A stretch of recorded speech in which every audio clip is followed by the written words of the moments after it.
Former acting FBI Director Andrew McCabe revealed that he was the one behind the orders to start obstruction of justice and counterintelligence probes into President Trump's connections to Russia after meeting with him about his predecessor James B. Comey, who was fired. "I was speaking to the man who had just run for the presidency and won the election for the presidency and who might have done so with the aid of the government of Russia, our most formidable adversary on the world stage, Mr. McCabe said in an interview clip released Thursday. Speaking to CBS's 60 Minutes, Mr.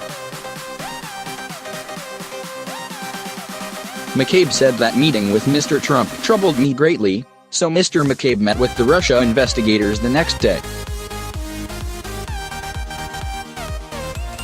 He wanted to ensure the investigations had a solid paper trail and documentation so they could never be tossed aside and wiped away.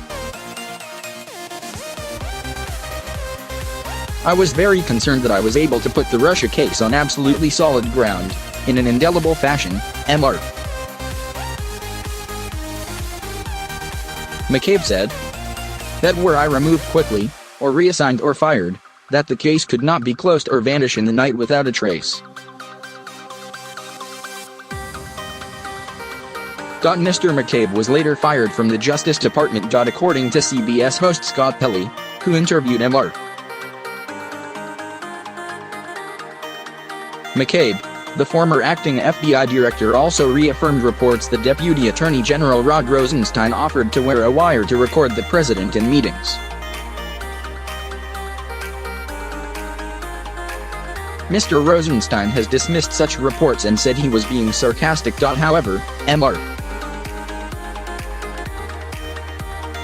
McCabe countered the Deputy Attorney General's account, claiming that Mr. Rosenstein brought up the idea several times and even met with FBI lawyers to discuss it.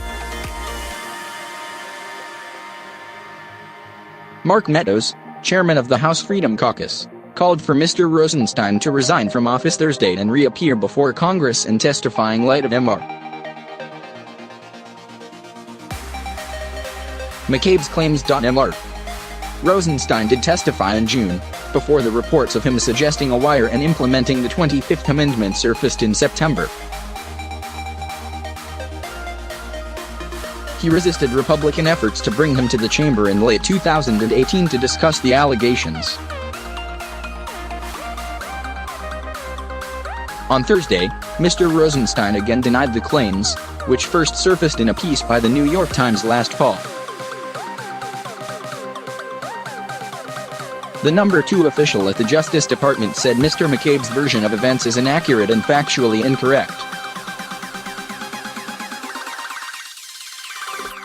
The statement noted Mr. McCabe's abrupt firing from the Bureau in March. Subsequent to this removal, DOJ's Inspector General found that Mr.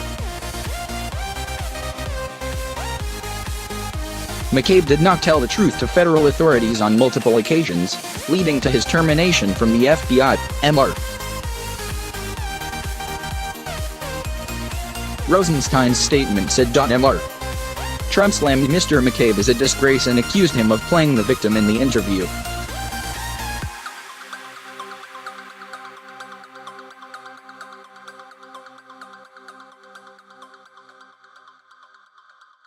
Trump tweeted Thursday morning, "McCabe is a disgrace to the FBI and a disgrace to our country."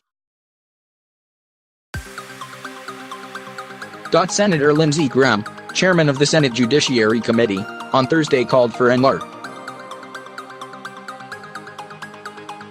McCabe to appear before his committee after Mr. McCabe's 60 Minutes interview. "It is imperative that he, and others, come before the Senate Judiciary to fully explain how and why a FISA warrant was issued against Carter Page and answer questions about what appears to be, now more than ever, bias against President Trump," he wrote on Twitter.